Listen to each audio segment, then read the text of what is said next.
తొడగొట్టి పడగొట్టు అని మీరు చెప్పిండ్రు కాబట్టే ఇవాళ ఈ ఆత్మవిశ్వాసంతో నిన్న మొన్న నరేంద్ర మోడీ గారి మీటింగ్లో కూడా నా రాష్ట్రానికి నువ్వు నిధులు ఇవ్వాల్సిందే, అభివృద్ధికి సహకరించాల్సిందే.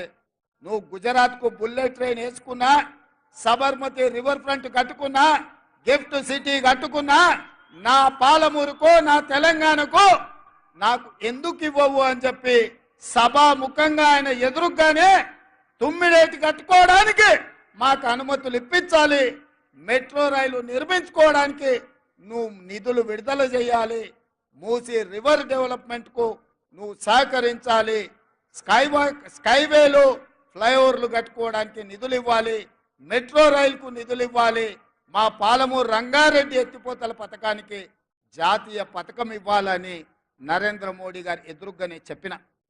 ఇవాళ కొంతమంది సన్నాసులు మాట్లాడుతున్నారు, రేవంత్ రెడ్డి నరేంద్ర మోడీ గారికి ఎందుకు వినతి పత్రాలు ఇచ్చిండు అని.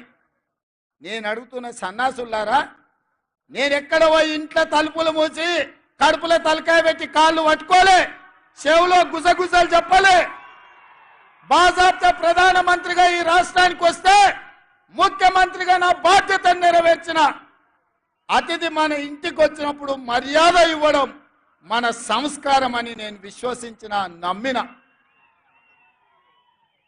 మర్యాద ఇవ్వడం మన బలహీనత కాదు, మర్యాద ఇవ్వడం వల్ల మన గౌరవం పెరుగుతుంది. దేశ ప్రధానమంత్రికి గౌరవం ఇచ్చినాం, మన సమస్యల్ని ఎకరువు పెట్టినాం.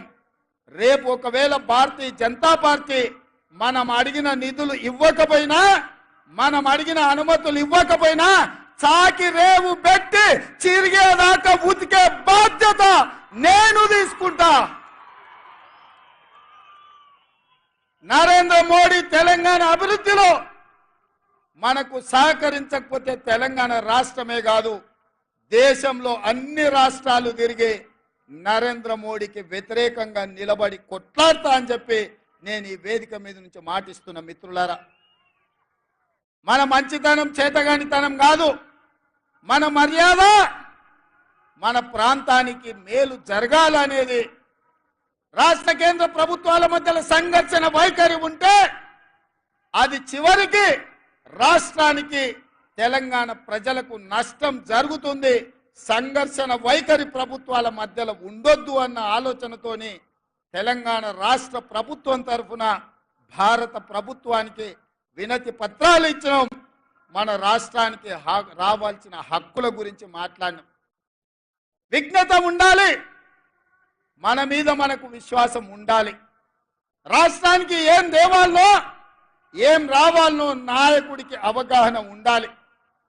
అందుకే విఘ్నతతో కూడుకున్న వినతి పత్రాలు ఈ దేశ ప్రధానమంత్రికి ఇచ్చినాం.